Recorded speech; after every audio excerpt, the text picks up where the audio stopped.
Haleluya. Selamat berjumpa kembali Bapak Ibu Saudara-saudara Jemaat GPD LCAD Magelang di dalam Renungan 79. Resilient, tangguh dalam Tuhan. Puji Tuhan. Kembali kita akan menikmati kebenaran firman Tuhan pada saat ini yang akan saya ambil di dalam Injil Lukas pasal yang ke-13 ayat 22 sampai ayat yang ke-24. Demikian firman Tuhan. Kemudian Yesus berjalan keliling dari kota ke kota dan dari desa ke desa sambil mengajar dan meneruskan perjalanannya ke Yerusalem.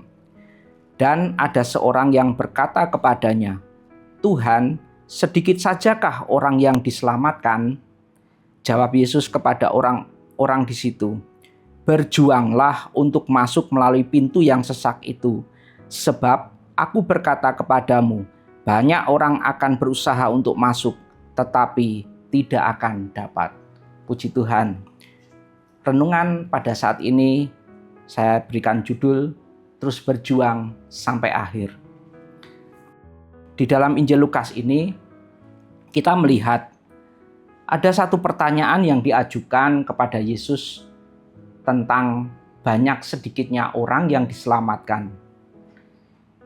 Yesus menjawab pertanyaan itu bukan dengan menunjukkan jumlah banyak atau sedikitnya orang yang diselamatkan itu. Tetapi di sini kita melihat bahwa Yesus menjawab tentang keselamatan itu, bahwa keselamatan itu disediakan bagi semua orang yang mau percaya. Bahkan Allah sesungguhnya menghendaki supaya jangan ada yang binasa.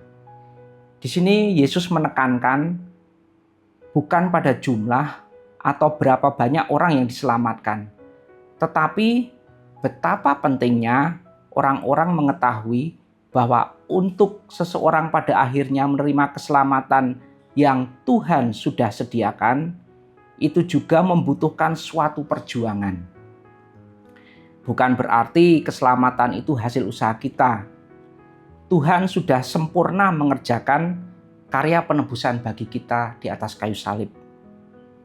Kita melihat dari firman Tuhan dalam Alkitab ini bahwa hidup kekristenan itu identik dengan perjuangan. Baik digambarkan melalui peperangan ataupun pertandingan.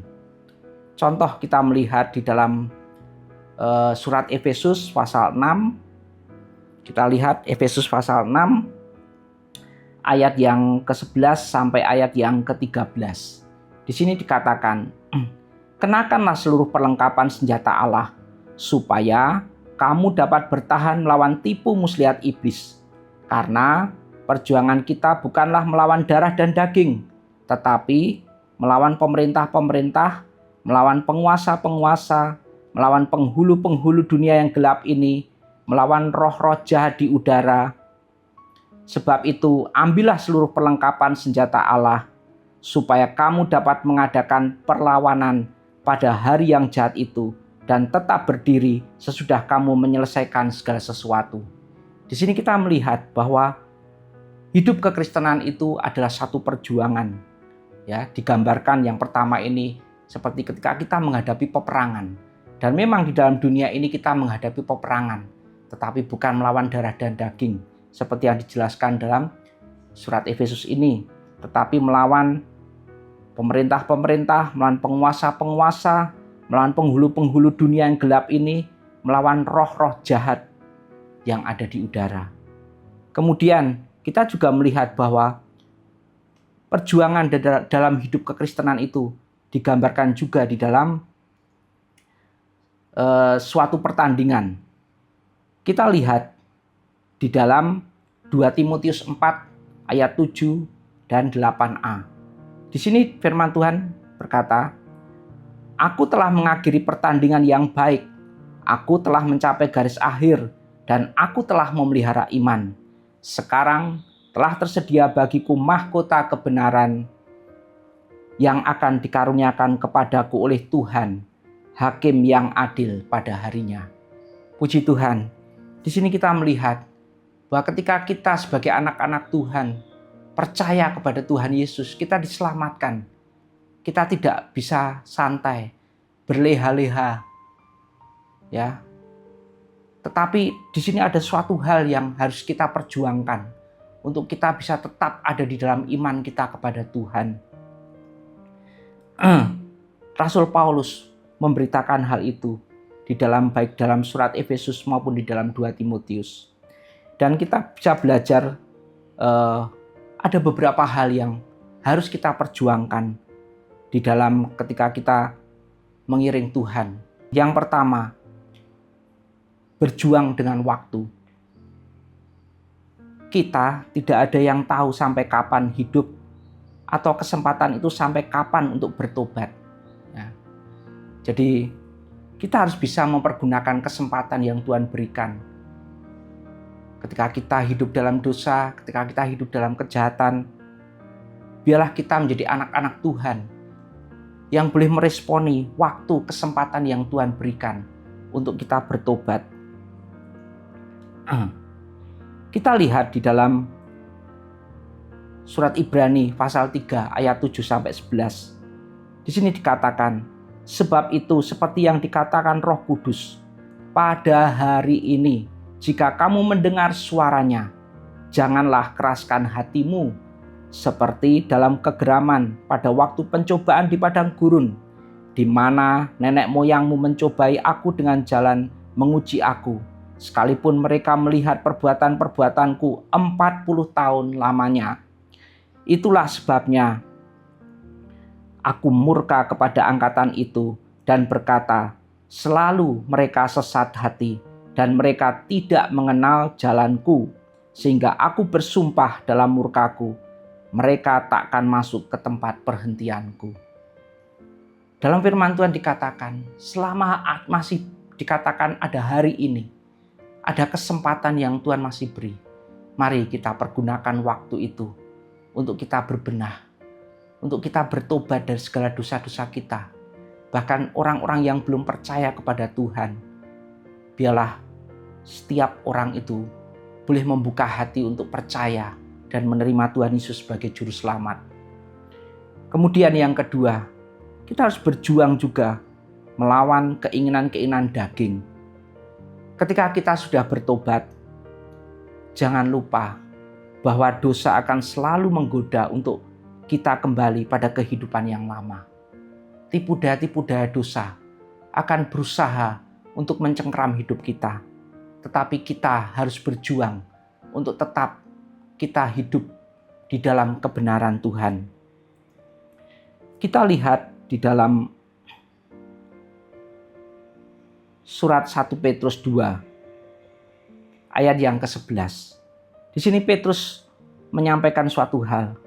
1 Petrus 2 ayat yang ke-11 dikatakan, saudara-saudaraku yang kekasih, aku menasihati kamu supaya sebagai pendatang dan perantau, kamu menjauhkan diri dari keinginan-keinginan daging yang berjuang melawan jiwa. Di sini Petrus menasihatkan supaya kita sebagai anak-anak Tuhan terus berjuang menjauhkan diri dari keinginan-keinginan daging yang berusaha melawan jiwa kita. Demikian pula kita lihat di dalam suratan Titus pasal yang kedua ayat 11 sampai 12. Di sini dikatakan, karena kasih karunia Allah yang menyelamatkan semua manusia sudah nyata. Ia mendidik kita supaya kita meninggalkan kefasikan dan keinginan-keinginan duniawi, dan supaya kita hidup bijaksana, adil dan beribadah di dalam dunia sekarang ini. Jadi ada hal-hal yang harus kita lakukan ketika kita percaya kepada Tuhan, ketika kita bertobat.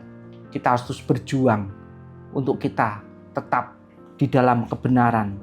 Kita tidak kembali lagi kepada kehidupan kita yang lama.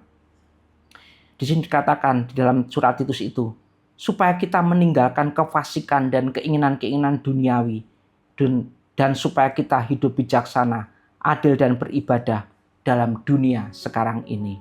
Puji Tuhan. Dan yang berikutnya, bahwa kita berjuang mempertahankan iman kita di tengah-tengah dunia yang penuh dengan kesukaran dan kejahatan ini. Kita lihat di dalam surat Yudas. Yudas pasal 1 ayat yang ketiga. Di sini dikatakan, saudara-saudaraku yang kekasih, sementara aku bersungguh-sungguh berusaha menulis kepada kamu tentang keselamatan kita bersama, aku merasa terdorong untuk menulis ini kepada kamu dan menasihati kamu, supaya kamu tetap berjuang untuk mempertahankan iman yang telah disampaikan kepada orang-orang kudus.